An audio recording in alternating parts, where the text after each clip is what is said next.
Great. Thank you, Steve.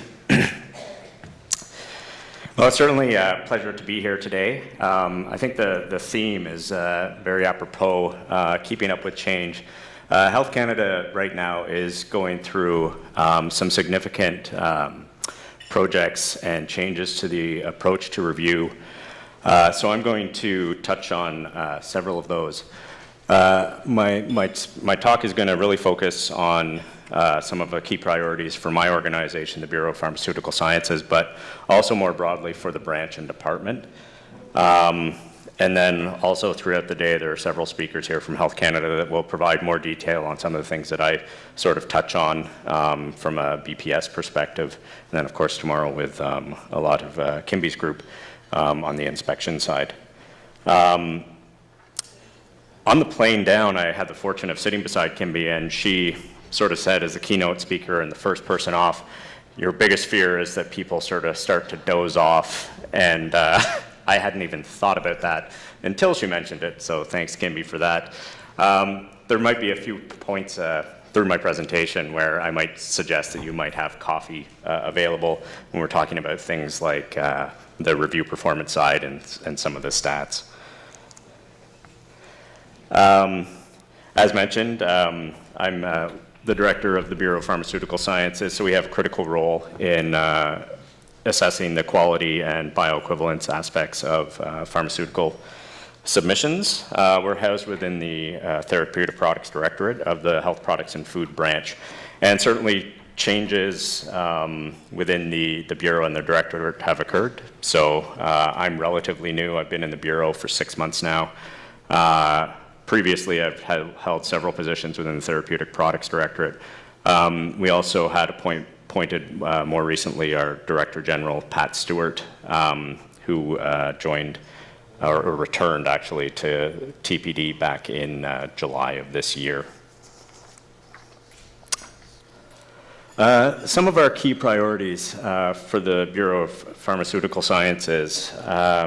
Obviously, review performance continues to be our top priority. It's generally the reason we exist is to review and approve therapeutics. We also are a lead on a regulatory review reform project, which is aimed at improving access to generic products. Craig will be talking on some of the initiatives under that project later today. But it's one of the sweeping initiatives that I'll talk about under the review reform later on in the presentation. Obviously, guidance updates. We've recently published, it says hopefully, and they are, so kudos to Allison Ingham, who will be presenting on our quality guidance later this afternoon. But I think they had been drafted since 1999.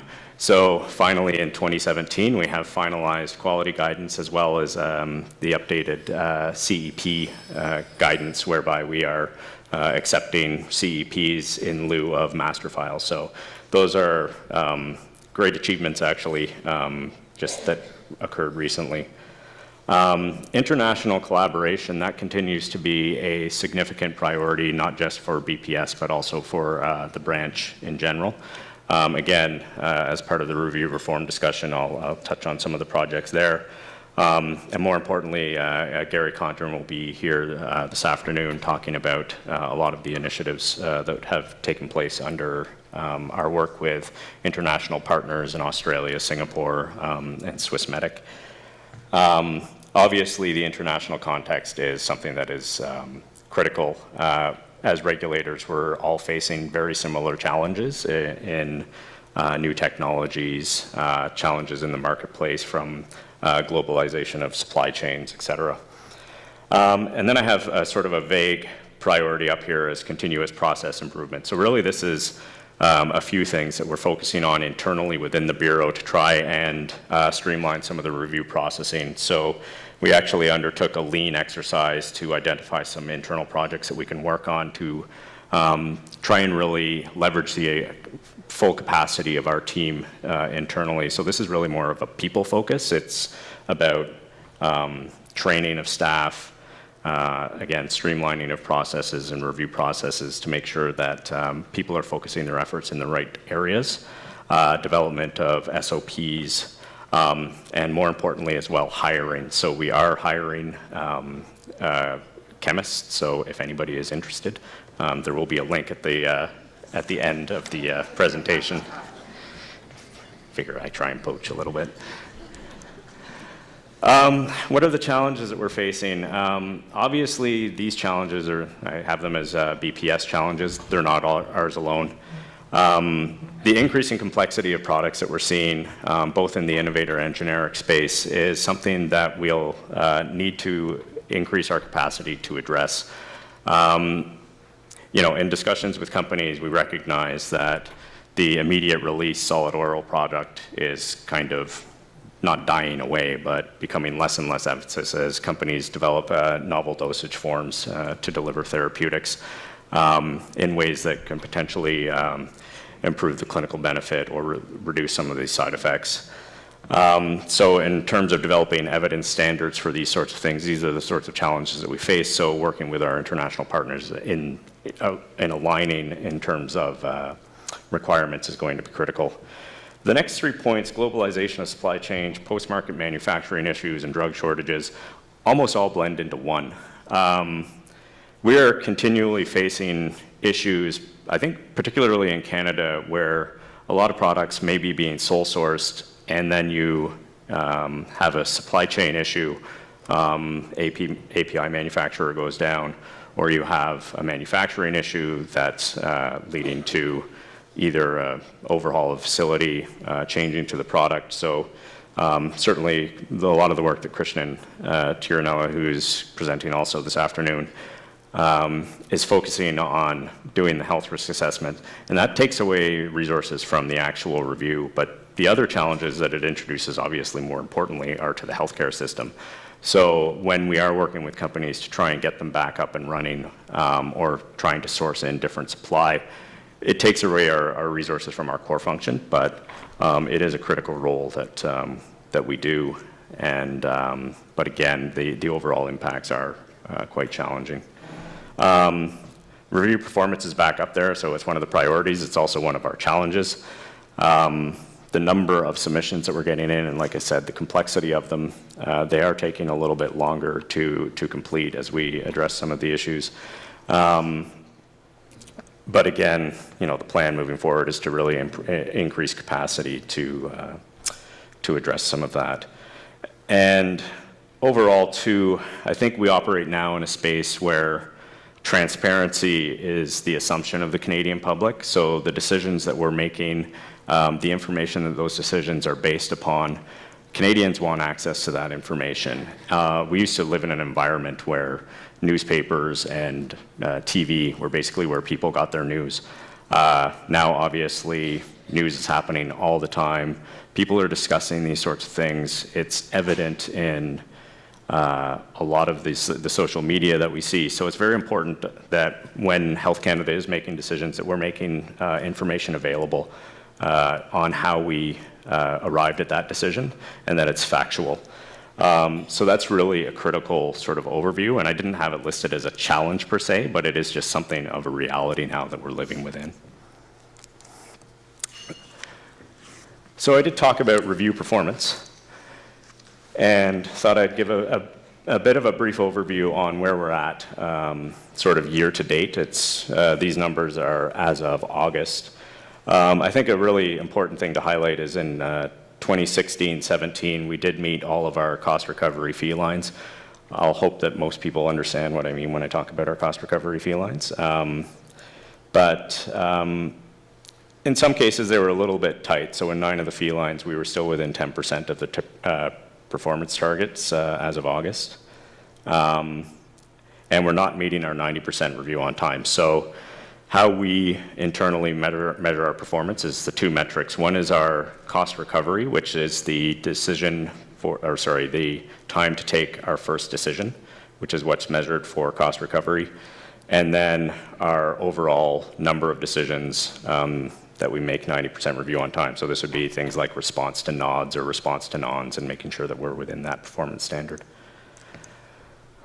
So these are the lovely slides that we look at once a month to monitor our performance. So as you can see, everything is green, which is fantastic, because if we go 10% above those target dates, then we have to start discussing penalties with our bosses, and that's not a very good discussion. I've been in that area once before in a previous job, and it was a very uncomfortable place to be.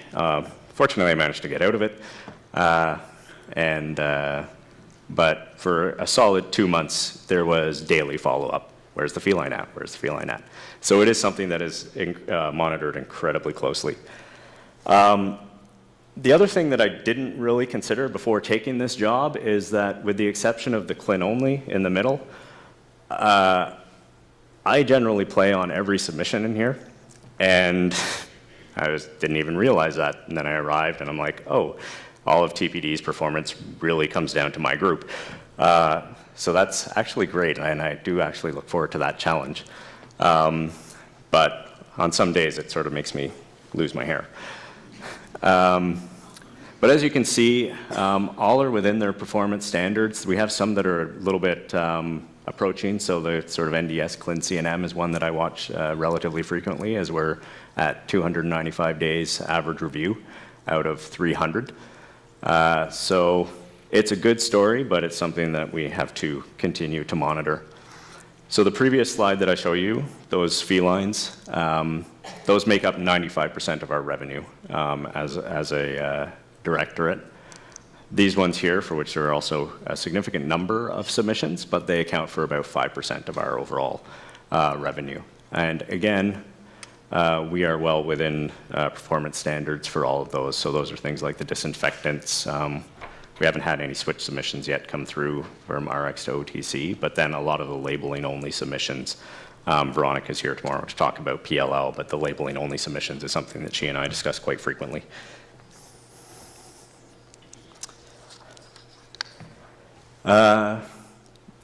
This one is where we do need to have some improvement. So this is our review on time. So this captures the overall life cycle of a submission review.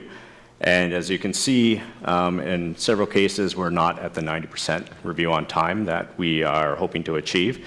That's something that my DG and I have discussed, and he is sort of very much pushing me to get that stat improved. I will say we have been quite generous in giving Clarifax extensions in the response to non-space. So if people feel like they need a week or 2 weeks to respond to a Clarifax, if it means that we can clear the submission, as opposed to having to go through the whole rigmarole of a non-withdrawal because they didn't respond, et cetera, we have been pretty generous. So that does impact some of these numbers. And overall, they're not that bad, but it is an area that we'd like to see improved. And this slide here just actually identifies how far in advance that we do make our decisions. So you can see, in a lot of cases, we're well ahead of 7 days before the performance standard. And in some cases, we're not. But overall, a pretty good story. Now we're moving on to larger branch priorities. So in 2015, there was obviously a mandate letter sent to our minister to improve access to therapeutics and to accelerate the access and improve affordability. I think this stems from the growing recognition that we need to modernize our regulatory system. We have regs for pharmaceuticals drafted in